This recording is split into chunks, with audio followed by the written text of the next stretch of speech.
Selamat malam teman-teman terkasih dalam Tuhan. Puji nama Tuhan. Ya, malam hari ini sekarang jam menunjukkan jam 10:21 ya.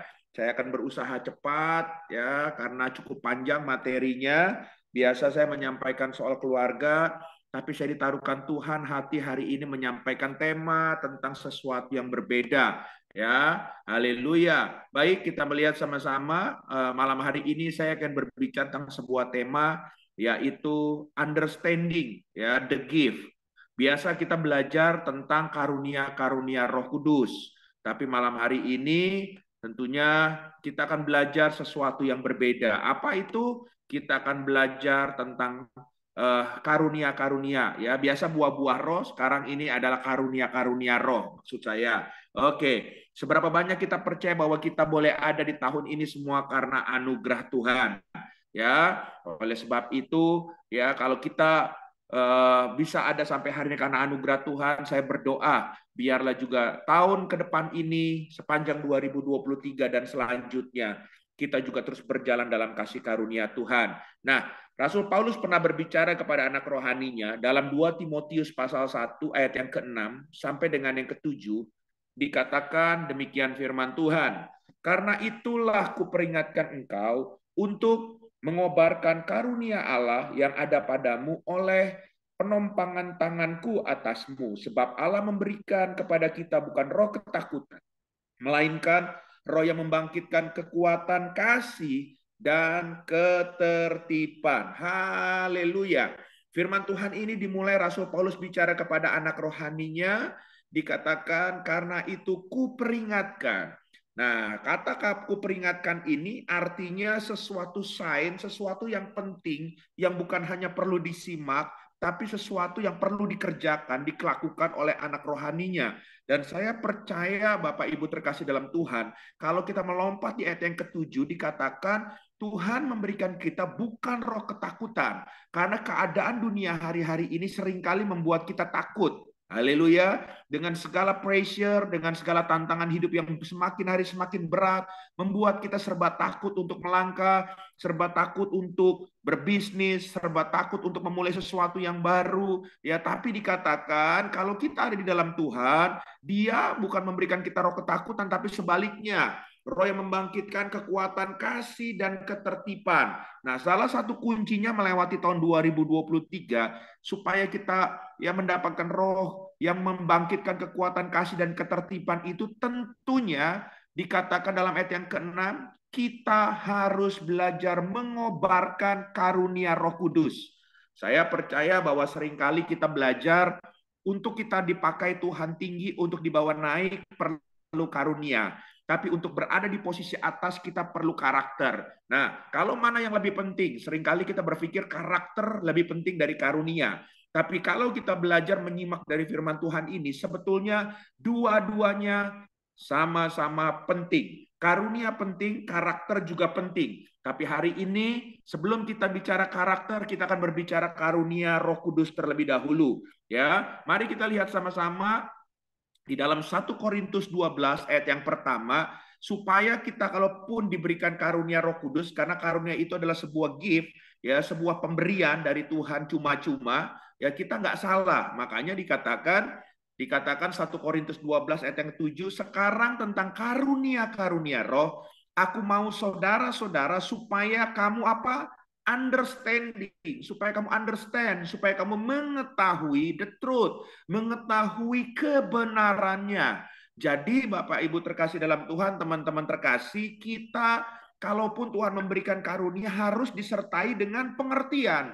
Sebab tanpa pengertian yang benar, karunia itu bisa menyesatkan saudara dan saya. Ya, makanya nggak heran banyak gereja-gereja anti karunia. Kenapa? Karena mungkin mereka mendapatkan justru orang-orang yang punya karunia justru menjadi batu sandungan. Nah, mungkin orang-orang punya karunia itu tidak disertai dengan sebuah pengertian yang benar. Nah, oleh sebab itu Rasul Paulus di 1 Korintus ini dikatakan kita harus mengetahui kebenarannya soal karunia tersebut. Nah, sebelum kita lebih lanjut, dalam Kamus Bahasa Indonesia ya dengan jelas apa itu arti karunia itu dibahas.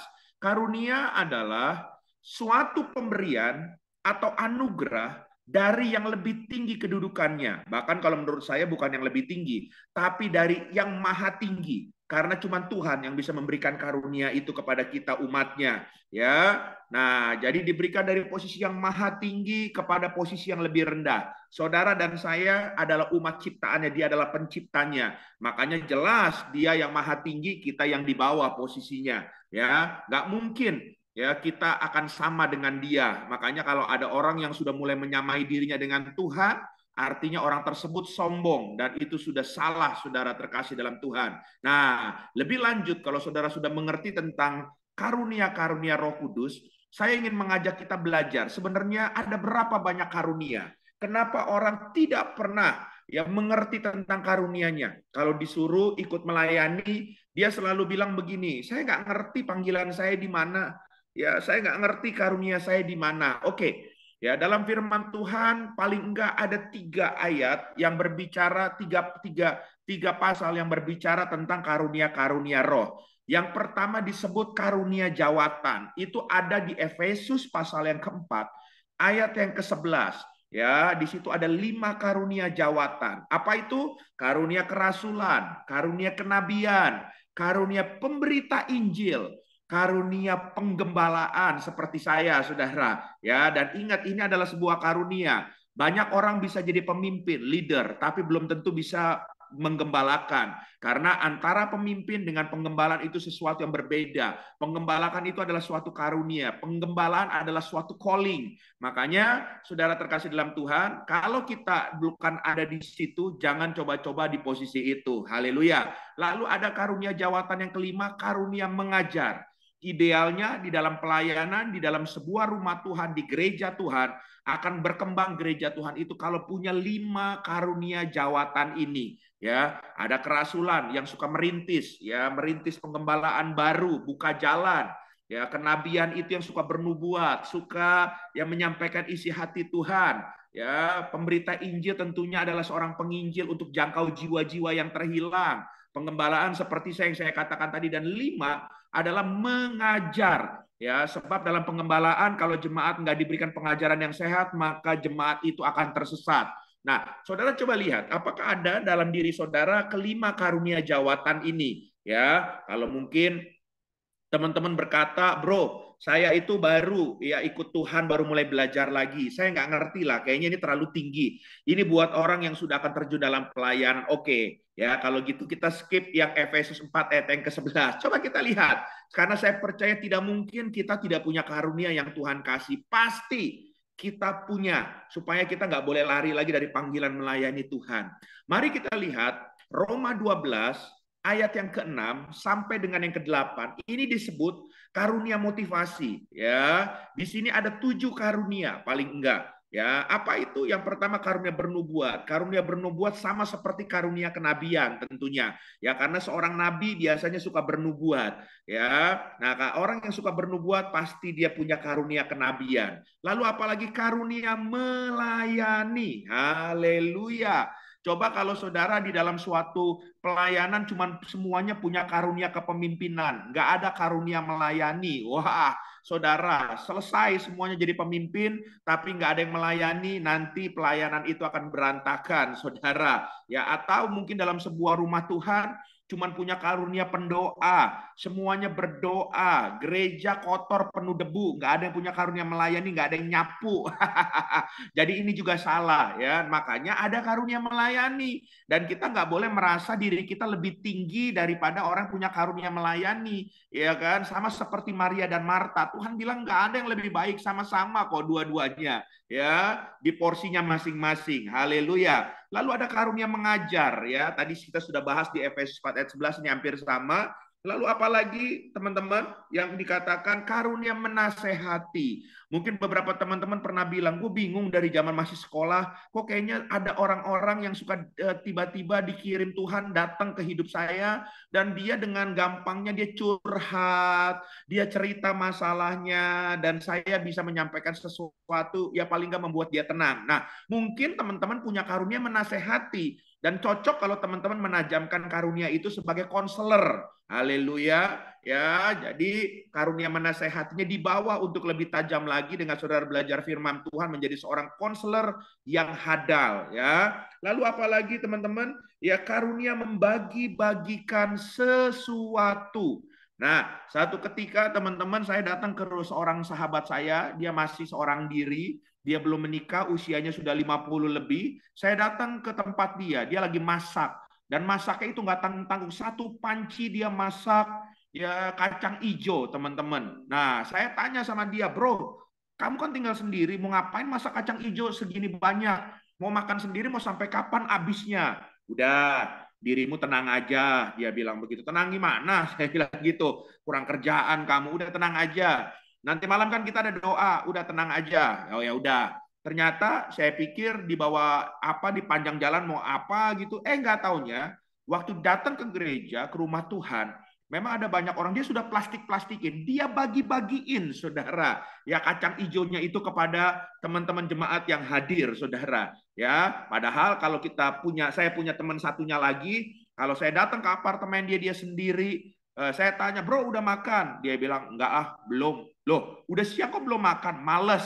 Saya buka kulkas, ini ada telur, ini ada minyak, ini ada ini, ada ini. Ya, gue males masak. Saudara, buat ngurus dirinya sendiri aja males, apalagi dia mau bagi-bagi ke orang. Jadi ya karunia membagi-bagikan itu adalah karunia juga yang unik ya. Saya berdoa di tempat ini ada orang yang juga punya karunia membagi-bagikan ya. Sesuatu selalu ingin berbagi dengan saudara-saudaranya, teman-temannya untuk menjadi berkat. Lalu apalagi teman-teman terkasih dalam Tuhan, karunia kepemimpinan, leadership ya. Ya, di beberapa kita di tempat ini menonjol karunia-karunia leadership-nya. Seperti saya biasanya Tuhan bawa saya di mana nggak lama ya tiba-tiba saya itu bisa menonjol, bisa diangkat jadi pemimpin A, pemimpin B. Padahal saya nggak pernah menunjukkan diri saya, tapi itulah orang punya karunia kepemimpinan. Bukan kita yang berkata saya ini pemimpin, tapi orang-orang ada di sekitar kita yang melihat dan dia akan mendukung kita. Ya, kalau di tempat kita ini salah satunya Bro Raymond kan. Bro Raymond juga kita lihat, masuk di mana aja dia langsung dikenal. Masuk di mana aja. Nah, ini orang kita udah jelas teman kita ini juga punya karunia kepemimpinan, leadership yang kuat ya. Nah, jadi ini adalah sebuah karunia ya dan biarlah karunia ini kita pakai untuk mempermuliakan Tuhan. Lalu apalagi teman-teman? Ya karunia generosity, berkemurahan hati. Orang ini nggak tega kalau ngelihat orang curhat, orang ada masalah, orang susah, dia bisa tolong, pasti selalu dia tolong, saudara. Ini punya kemurahan hati, ya. Dan saya lihat di Komsel ini banyak teman-teman yang punya karunia seperti ini. Kenapa? Waktu saudara kita ada yang sakit waktu itu langsung kan, ada yang sharing langsung. Ayo bro kita ikutan urunan. Saling ya bahu membahu memberkati untuk bisa berobat. Saudara ini sesuatu yang baik. Ini adalah karunia loh saudara. Sebab ada orang yang punya uang banyak nggak punya karunia ini. Pasti dia bilang waktu disuruh, kita nih orang teman kita lagi susah. Dia bilang gini, itu kan urusan dia bukan urusan gue. Itu namanya kikir gitu kan. Tapi kalau kita bisa ya kita memberi, menolong orang, melihat dia tersenyum di tengah-tengah sesuatu yang berat dalam hidupnya, artinya saudara punya kemurahan hati. Nah, coba saudara cek di karunia motivasi ini ada 7. Adakah di dalam diri saudara ini saudara ada? Saya mungkin percaya beberapa teman-teman sudah mulai bisa melihat karunia teman-teman. Mungkin ada yang bilang, ada bro 1, ada bro 3, ada bro 5, puji Tuhan gitu kan. Atau mungkin teman-teman bisa bilang lagi, kayak masih ragu-ragu bro, ada nggak yang lain lagi? Oke, ya yang terakhir firman Tuhan mengajar kita dalam 1 Korintus 12, ayat yang ke-8 sampai dengan yang ke-11. Ini disebut karunia roh. Saudara, ada 9. Apa? Berkata-kata dengan hikmat. Ya, kalau kita ngomong dengan orang tersebut kayaknya ada hal-hal ya yang kita nggak pernah pikirkan, tiba-tiba dia sampaikan dan membukakan pemikiran kita dengan hikmat yang Tuhan kasih dalam hidupnya. Wow, ya orang tersebut pasti punya karunia hikmat ya dan hikmat itu datang karena hidup takut akan Tuhan. Itu Alkitab katakan. Ya, dan saya percaya kalau kita hidup takut akan Tuhan, teman-teman juga bisa punya karunia hikmat, berkata-kata dengan hikmat. Lalu ada lagi orang yang suka berkata-kata dengan pengetahuan. Kalau kita bicara, kita enak banget. Karena apa yang kita nggak tahu, kita bisa mendapatkan wawasan yang luas. Dia orang suka baca buku, suka belajar, makanya pengetahuannya itu banyak. Nah, ini sebetulnya karunia juga, ya, sehingga dia bisa menjelaskan tentang sesuatu melalui pengetahuan yang dia miliki. Ya, berkata-kata dengan pengetahuan. Wah, ini keren, teman-teman. Ya kan? Nah, lalu apa lagi? Ada yang disebut karunia iman, dan saya berdoa di tempat ini sebagai kita anak-anak Tuhan. Sebagai orang percaya, seharusnya kita semua paling enggak, kita harus punya karunia iman. Makanya kalau teman-teman bilang, saya bingung karunia saya apa, berarti teman-teman belum mengerti status teman-teman itu apa. Ya, sebab kalau kita mengerti bahwa kita adalah anak Tuhan, seharusnya anak Tuhan itu bisa jadi anak Tuhan karena dia percaya kepada Tuhan. Dan kata percaya itu bicara dalam bahasa aslinya pistis, percaya dengan sungguh, dan itu adalah iman. Jadi seharusnya anak Tuhan harus punya karunia iman. Lalu apalagi teman-teman? Punya karunia kesembuhan. Wow, ya. Dan saya mau kasih tahu bahwa karunia kesembuhan itu masih ada sampai hari ini, ya. Ada hamba-hamba Tuhan yang Tuhan pakai. Dia bisa doain orang yang sakit sembuh. Saya punya seorang teman di Bali juga, ada yang kakinya timpang, kalau dia berdoa kakinya itu bisa numbuh jadi sama lagi, teman-teman. Wow, ya, dia memang kita nggak bisa pungkiri dia punya karunia kesembuhan, bahkan juga disertai dengan karunia mukjizat, sign and wonder pelayanannya. Ya, makanya di sini ada karunia kesembuhan, ada karunia mukjizat, dan itu real, nyata, saudara. Ya, sampai hari ini hal-hal yang supranatural pun Tuhan bisa kerjakan karena kita tahu sumber segala sesuatunya itu adalah Tuhan. Saya sebagai hamba Tuhan, saya pernah juga Tuhan suruh katakan, sampaikan, walaupun dokter sudah vonis orang itu tinggal hitungan hari, Roh Kudus bilang sama saya, katakan dia akan keluar dari rumah sakit, dia sembuh. Wah, saya, saudara, antara mau bilang, antara enggak. Karena keluarganya sudah dengar lebih dulu, itu yang cuma menghitung hari. Tapi ada saya sampaikan, saya cuma belajar taat sama Tuhan. Sudah selesai, saya buru-buru pergi, saudara, sebatas manusia. Ya, beberapa hari kemudian saya dapat telepon dari anaknya. Waktu dia telepon, saya pikir antara dua, memang benar Tuhan bekerja, sudah sembuh, atau sudah dipanggil Tuhan, gitu kan? Tapi ternyata teman-teman, waktu dia ngomong anaknya, dia bilang, Papa, Papa, ya kenapa Papa? Saya bilang, benar Pak, apa yang Bapak ngomong? Dokter bilang kemarin di foto terakhir, katanya hilang kansernya. Dia kalau memang sekali lagi di foto dia bisa ini, dia sudah bisa pulang dari rumah sakit, pulang ke rumah, dia mau pulang ke Surabaya, tapi sebelum pulang dia minta ketemu Bapak, didoain terakhir dulu sama Bapak. Wah, saudara, saya langsung bergegas ke rumah sakit. Ya, dan saya mau percaya makanya karunia kesembuhan itu masih ada sampai hari ini karena sumber kesembuhan itu datang dari Tuhan. Begitu juga untuk kuasa mukjizat. Lalu apalagi ada orang yang punya karunia bernubuat. Ini sama seperti yang di Efesus dan Roma. Ini adalah orang punya karunia kenabian tentunya, ya. Haleluya. Lalu ada orang punya karunia membedakan roh. Ya, satu ketika saya ada dalam menara doa. Ya, waktu itu saya datang sebagai otoritas dan ada beberapa orang sedang berdoa di situ. Tapi salah satunya tiba-tiba yang ada di dekat saya itu dia seperti seakan-akan berbahasa lidah. Tapi kok saya nggak sejahtera, teman-teman. Sebagai otoritas, saya digerakkan Tuhan untuk saya bangkit dan saya samperin dia. Dan tanpa panjang lebar, saya cuma tompang tangan. Saya langsung taruh di kepala dia. Saya bilang dalam nama Yesus, Tuhan menjamahmu, Tuhan mengasihimu. Dia teriak, wow, manifestasi. Ternyata ya dia ada kuasa gelap. Nah, saudara, saya nggak sejahtera pada saat itu dan itu adalah bagian karunia membedakan roh. Nah, akhirnya dia dilayani pelepasan dan akarnya karena dia menyimpan akar pahit, makanya dia jadi manifestasi. Kita beresin dia dan dia dipulihkan. Nah, ini adalah orang punya karunia membedakan roh, ya. Lalu ada juga orang yang punya karunia untuk menafsirkan bahasa roh. Wah, dia bicara apa, nanti dia bisa, ya apa yang disampaikan Roh Kudus ditaruhkan hati, dia bisa sampaikan. Nah, kalau di sini teman-teman bisa melihat, saya percaya pasti ada karunia roh juga yang ada dalam hidup saudara. Seperti yang saya bilang, paling nggak karunia iman. Tapi kalaupun teman-teman bilang, bro, ada lagi nggak yang lain? Ada.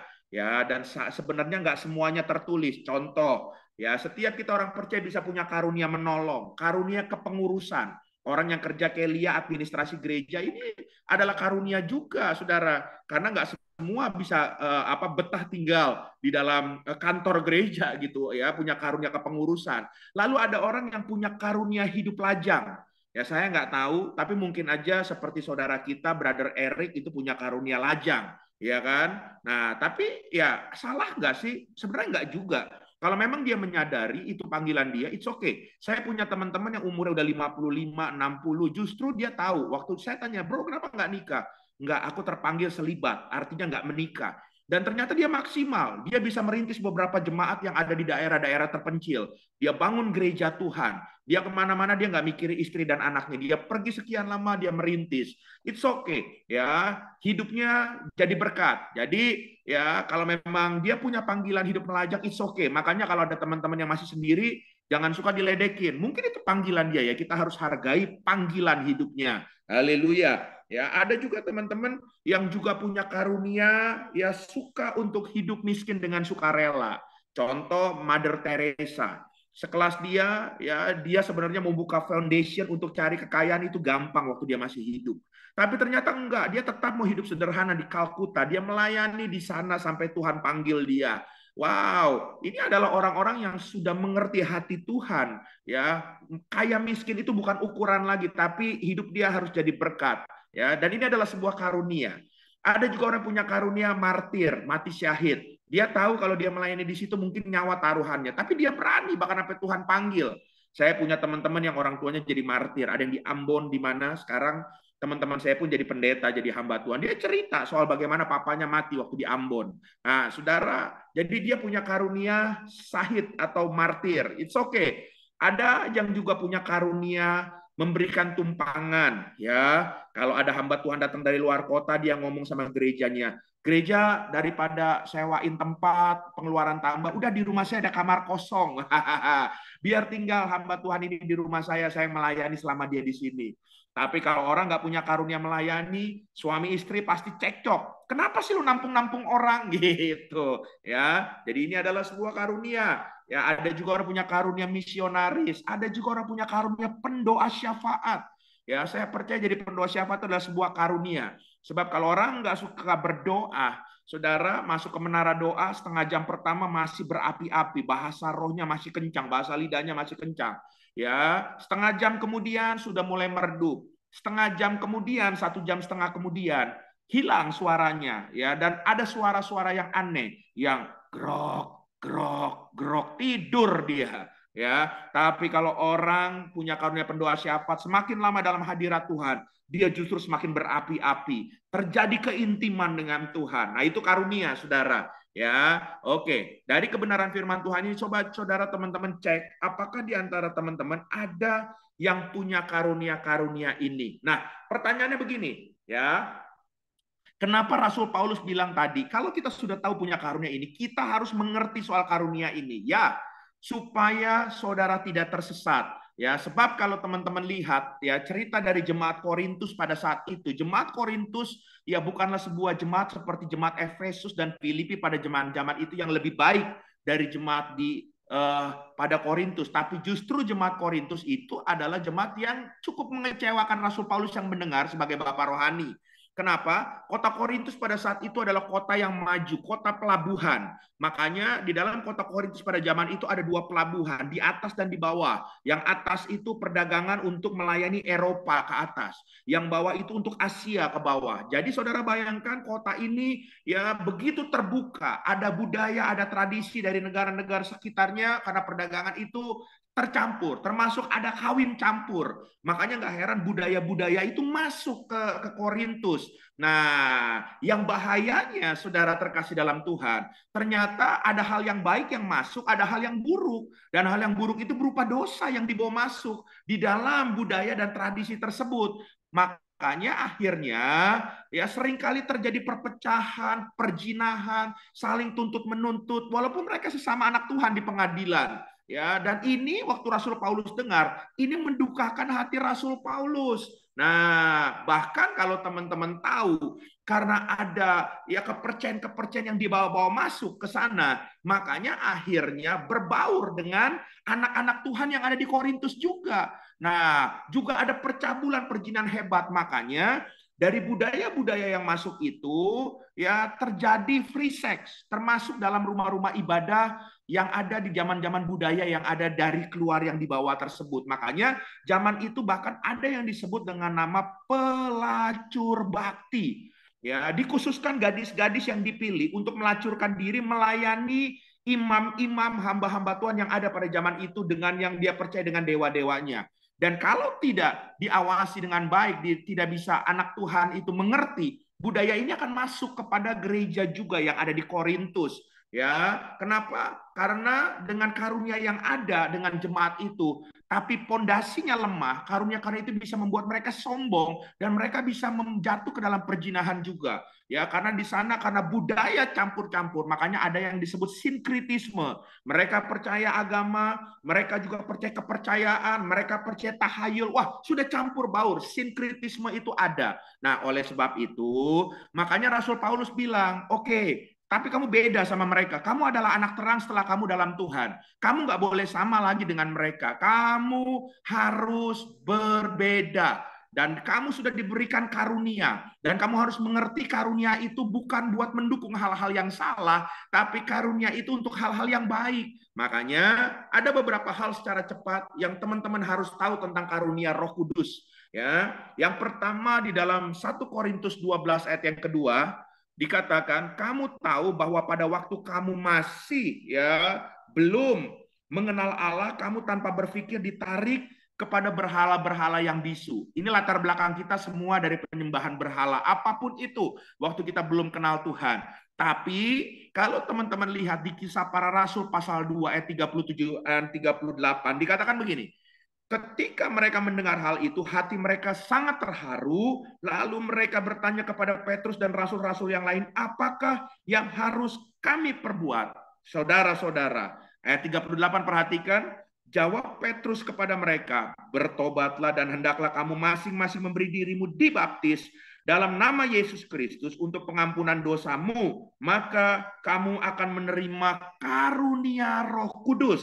Jadi memberi diri dulu, dibaptis dulu, terima pengampunan dari Tuhan, baru saat itu ya kan karunia kita muncul, karunia Roh Kudus. Haleluya. Makanya poin yang pertama yang saudara harus ngerti, ya, karunia Roh Kudus diaktifkan hanya melalui pertobatan dan kelahiran baru.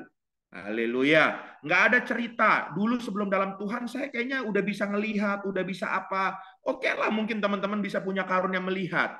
Tapi itu pasti bukan dari Roh Kudus. Karena yang dari Roh Kudus karunia tersebut akan aktif pada saat kita lahir baru. Haleluya. Karena tentunya kita tahu sumbernya dari Roh Kudus.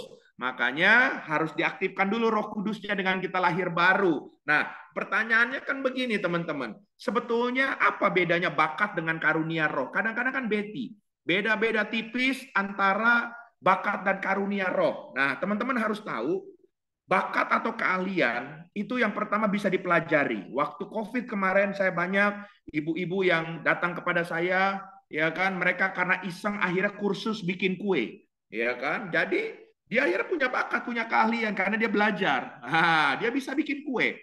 Nah, setelah itu iseng buat dukung suaminya.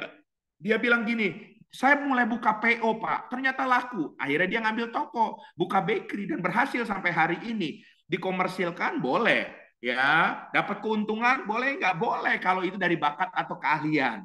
Ya, karena kita sesuatu yang kita kejar, kita pelajari. Tapi beda sama karunia Roh Kudus. Ya, apa bedanya? Karunia Roh Kudus kita tahu itu adalah gift, pemberian dari Roh Kudus sendiri dan sifatnya ilahi. Makanya karunia Roh waktu saudara dapatkan itu hanya berfungsi untuk membangun iman kita, membangun jemaat Tuhan, dan untuk kemuliaan bagi Sang Raja, kemuliaan bagi Tuhan kita. Jadi bukan buat diri sendiri, ya, itu hanya untuk membangun kita, tapi bukan buat kepentingan kita. Yang ada harus membangun jemaat dan untuk kemuliaan bagi Sang Raja. Ya, jadi poin yang pertama, karunia roh didapat karena kelahiran baru. Yang kedua, kita lihat sama-sama dalam 2 Korintus 12 ayat yang ketiga. Ya, dikatakan dengan jelas, Karena itu aku mau meyakinkan kamu bahwa tidak ada seorang pun yang berkata-kata oleh Roh Allah dapat berkata, terkutuklah Yesus. Dan tidak ada seorang pun yang dapat mengaku Yesus adalah Tuhan selain oleh Roh Kudus. Jadi hal yang kedua, karunia Roh Kudus diberikan sama kita sebagai orang percaya, sebagai hamba Tuhan. Tujuannya untuk kita, pelayanan kita bisa maksimal. Apa ukuran maksimal? Ukuran maksimal kita bisa melalui pelayanan kita, orang-orang kita layani, kita bawa kepada Kristus.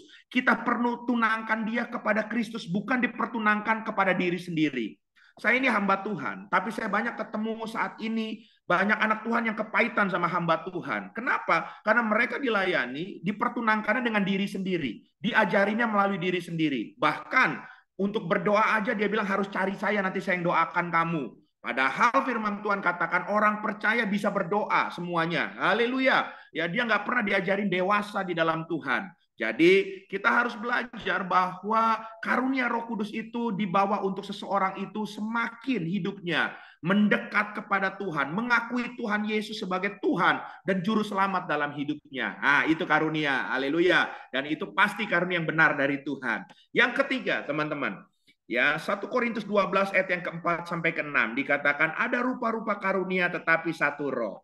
Dan ada rupa-rupa pelayanan tetapi satu Tuhan. Dan ada berbagai-bagai perbuatan ajaib tetapi adalah satu yang mengerjakan semuanya dalam semua orang. Hal yang ketiga dari karunia Roh Kudus dari firman Tuhan ini, kita harus tahu bahwa karunia bekerja melalui kita orang percaya, tapi yang mengerjakan itu bukan kita, tapi Roh Kudus yang ada dalam hidup kita. Makanya saudara nggak boleh sombong kalau saudara punya karunia apapun dalam hidup saudara. Saudara tompang tangan orang sembuh, itu bukan karena saudara, tapi Roh Kudus yang menyembuhkan. Ya, Roh Kudus yang ada dalam hidup saudara. Makanya nggak ada kesombongan. Saudara melayani orang kerasukan iblis, saudara katakan teriak, dalam nama Yesus pergi. Dan iblis itu pergi dari orang kerasukan roh jahat. Itu bukan saudara, walaupun saudara berkata-kata, tapi roh yang ada dalam diri saudara. Roh Kudus yang memampukan saudara untuk mengusir iblis tersebut.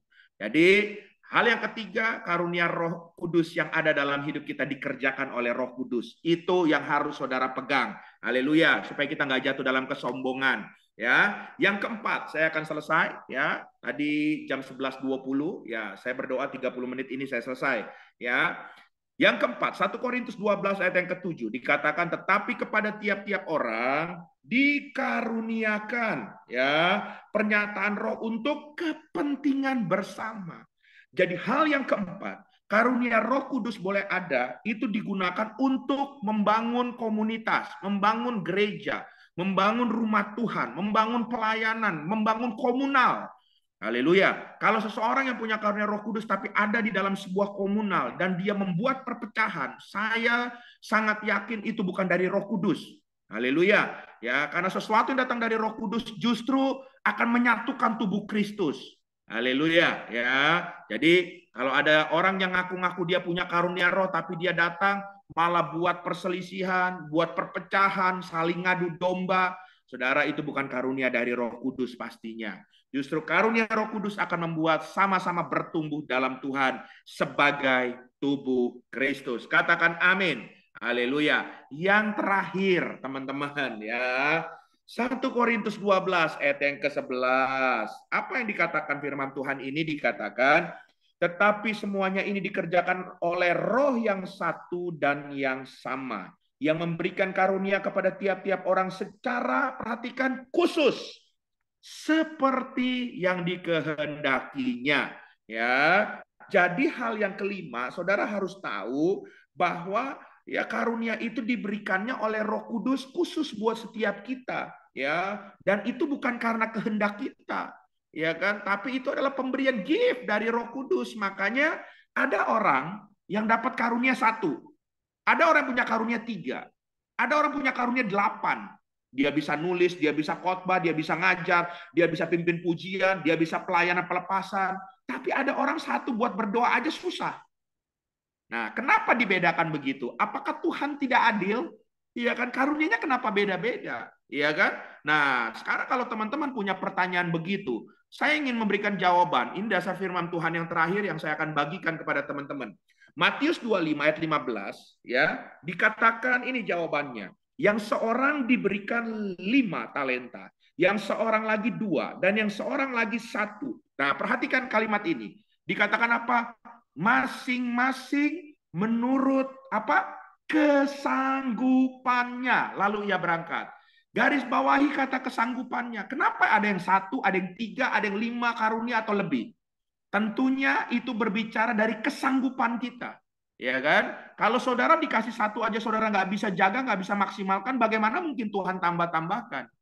Nah, makanya kalau saudara pingin punya karunia Roh Kudus lebih, dipakai Tuhan lebih lagi, ini jawabannya Lukas 16 ayat yang ke-10. Apa itu? Kita baca sama-sama. 1, 2, 3. Barang siapa setia dalam perkara-perkara kecil, ia setia juga dalam perkara-perkara besar. Dan barang siapa tidak benar dalam perkara-perkara kecil, ia tidak benar juga dalam perkara-perkara besar. Katakan amin. Haleluya.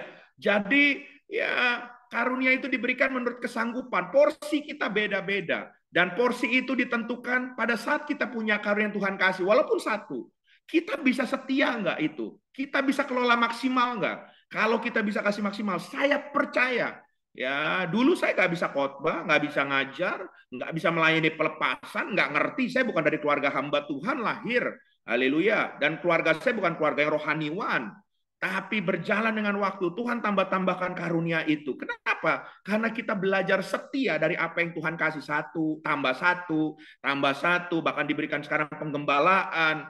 Nah, jadi Tuhan akan bekerja melalui kesanggupannya, melalui karunia Roh Kudus. Jadi, jangan iri. Kalau ada teman-teman yang lebih dipakai Tuhan, dukung dia. Tapi saya percaya ada waktu Tuhan. Kalau teman-teman juga setia dengan apa yang Tuhan kasih dalam hidup teman-teman, teman-teman juga akan dipakai secara luar biasa. Tuhan memberkati, biarlah roh kita terus menyala-nyala dan karunia Roh Kudus tetap ada dalam hidup kita. Mari kita berdoa.